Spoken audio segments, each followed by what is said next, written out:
akong makita kayo ngayong araw. Ako si Binibining Mayor, ang inyong guro sa asignaturang ito. Magsitayo ang lahat sa panalangin. Sa ngalan ng Ama, sa Anak, sa Diyos, sa Espiritu Santo. Amen. Bago kayo umupo, nais kong pulutin niyo muna ang mga kalat sa inyong paligid. Magsiupo ang lahat. Magandang umaga ulit sa inyong mga bata. Mayroon akong 3 alituntunin. Una, pumasok sa tamang oras ng klase. Pangalawa, respetuhin ang guro at kaklase. Pangatlo, itaas ang kamay kung may gustong sabihin. Sa pagtatapos ng aralin, ang mga mag-aaral ay inaasahang na ipapaliwanag ang kahulugan ng komunidad at mga halimbawa nito. Nakakagawa ng isang mapa ng kanilang komunidad kung saan ipapakita ang mga bumubuo ng komunidad at naipapahayag ang kahalagahan ng komunidad sa buhay ng tao. Ngayon, may inihanda akong aktibidad. Nais kong tumayo ang lahat at bumuo ng isang malaking bilog. May bola akong hawak dito at nais kong ipasa niyo ito habang kayo ay kumakanta ng Leron-Leron Sinta. At ang huling makakahawak ng bola na siyang pipili ng pinto at sasagutan ang palaisipang nasa loob nito. Ang unang pinto na kanyang napili ay ang gitnang pinto. Ang palaisipang nasa loob ng pinto ay lugar na pinupuntahan kapag kailangan ng papeles, tulong o serbisyo ng mga ospital. Anong lugar ito? Tama, ito ay munisipyo. Bigyan natin siya ng isang mahusay na palakpak. 1, 2, 3. 1, 2, 3. Mahusay! Nabitin ba kayo sa ating aktibidad? Kung gayon, mayroon pa akong aktibidad na hinanda para sa inyo. Ngayon, hahatiin ko ang klase sa 2 pangkat. Unang pangkat at pangalawang pangkat.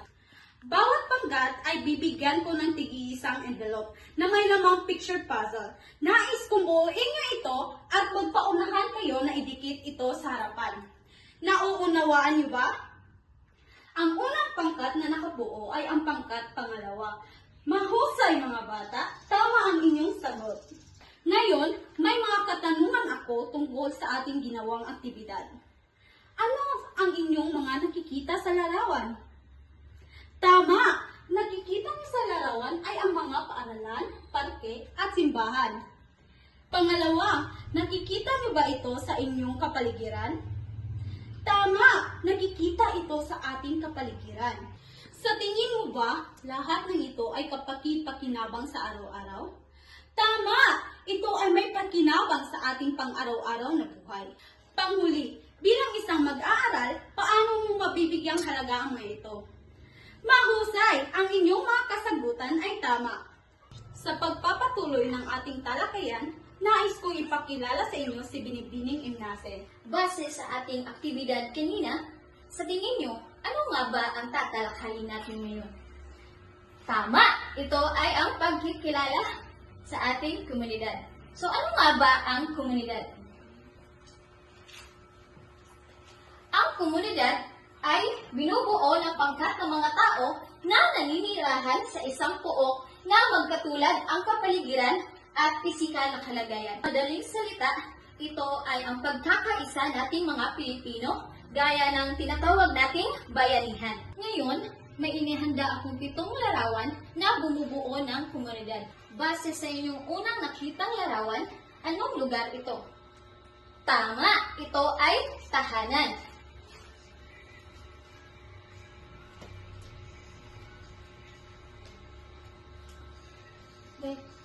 Sa palagay ninyo, ano nga ba ang kahulugan ng tahanan? Tama!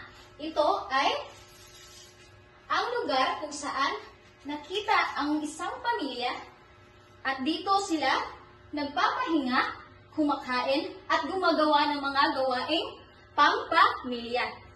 Sa pangalawang larawan, ano namang lugar ito? Tama! Ito ay isang paaralan. Ano nga ba ang kahulugan ng paaralan? Ang paaralan ang lugar kung saan nag-aaral ang mga bata at dito sila natututo ng iba't ibang kaalaman at kasanayan at dito rin nagtuturo ang mga guro. Sa ikatlong larawan naman, Ano kaya ang lugar na ito? Tama, ito ay ospital. So ano ang kahulugan ng hospital? Ito ay ang lugar kung saan dinadala ang mga may sakit o sugatan upang mabigyan ng lunas, gamot at pangangalagang medikal o doktor at nurse.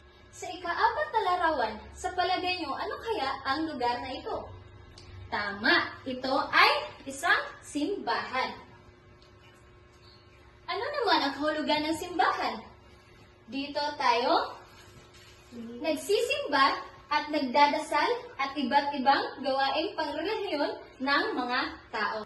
Sa ika-5 larawan naman, ano naman ang lugar na ito? Tama, ito ay isang munisipyo. Ano naman kaya ang munisipyo? Ito ay ang lugar kung saan tanggapan ng pamahalaan ng bayan. Dito nagtatrabaho ang mga opisyal tulad ng mayor upang maglingkod ng mamamayan. At sa ika-6 na larawan, ano namang lugar ito? Tama, ito ay isang palengke.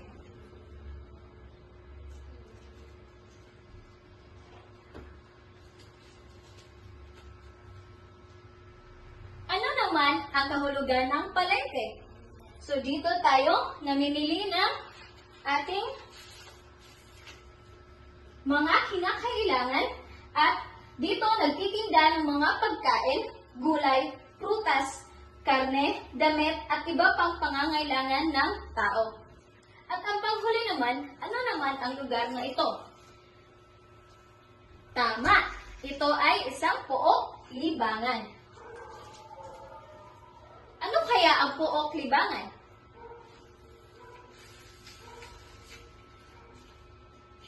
So dito, naglalaro ang mga bata at dito nagpapahinga at magsaya ang mga tao. Ngayon, alam na natin kung ano ang mga lugar na bumubuo sa ating komunidad. May natutunan ba kayo ngayong araw, mga bata? Magaling! Upang mas maunawaan natin ang ating aralin ngayon, tatawagin ko si Binibining Fertes. Hello mga bata! Ngayon, may inihanda ulit kaming aktibidad para sa inyo. Ang tawag sa aktibidad na ito ay Kulayan Mo, Komunidad Ko. Hahatiin ko kayo sa 7 pangkat. Bawat pangkat ay pipili ng isang miyembro na pupunta sa harapan para bumunot dito. Kung anong kulay ang mapapaikot ng inyong miyembro, yun din ang kulay na inyong bubunutin. Ang unang pangkat ay nakabunot ng kulay dilaw at ang nakalagay ay munisipyo. Ngayon, iguguhit ninyo ang mapa sa inyong lugar kung saan matatagpuan ang munisipyo. At yun din ang gagawin ng ibang grupo. Ngayon, gusto kong subukan ang inyong kaalaman kung may natutunan ba kayo sa araling ito. Panuto. Basahin at unawain ang bawat tanong. Una, alin sa mga sumusunod ang pinakaangkop na kahulugan ng komunidad? Letter A, isang lugar na may malaking gusali. Letter B, grupo ng mga tao nang may magkakatulad na interes o naninirahan sa isang lugar. Letter C, mga taong nagtatrabaho sa gobyerno. Letter D, anumang lugar na may maraming tao. Okay, letter B, grupo ng mga tao na may magkakatulad na interes o naninirahan sa isang lugar. Pangalawa, alin sa mga sumusunod ang halimbawa ng isang komunidad? Letter A, paaralan. Letter B, bola. Letter C, upuan. Or letter D, damit. Tama! Letter A, paaralan. Pangatlo, anong lugar kung saan sama-samang nananalangin ang bawat pamilyang naninirahan sa komunidad? Letter A, paaralan. Letter B, simbahan. Letter C, ospital. Letter D, tahanan. Tama! Letter B, simbahan. Pang-apat, alin sa mga sumusunod ang lugar kung saan nag-aaral ang mga bata sa isang komunidad? Letter A, ospital. Letter B, palengke. Letter C, paaralan. Or letter D, simbahan. Tama! Letter C, paaralan. At panglima, ano ang tawag sa lugar kung saan bumibili ng pagkain at iba pang pangangailangan ang mga tao? Letter A, tahanan. Letter B, palengke. Letter C, simbahan. Or letter D, munisipyo. Tama! Letter B, palengke. Sa ikalawang bahagi, basahin ng mabuti ang bawat pangungusap. Isulat ang tama kung ang pahayag ay wasto at mali kung hindi ito tama. Pang-anim, ang ospital ay lugar kung saan magpapagamot ang mga tao sa komunidad. Magaling, ito ay tama. Pang-pito, ang tahanan ay lugar kung saan nagtitinda ng gulay, isda at karne. Magaling, ito ay mali. Pang-walo, ang Pook Libangan ay lugar para sa pagsamba at pagdarasal. Magaling, ito ay mali.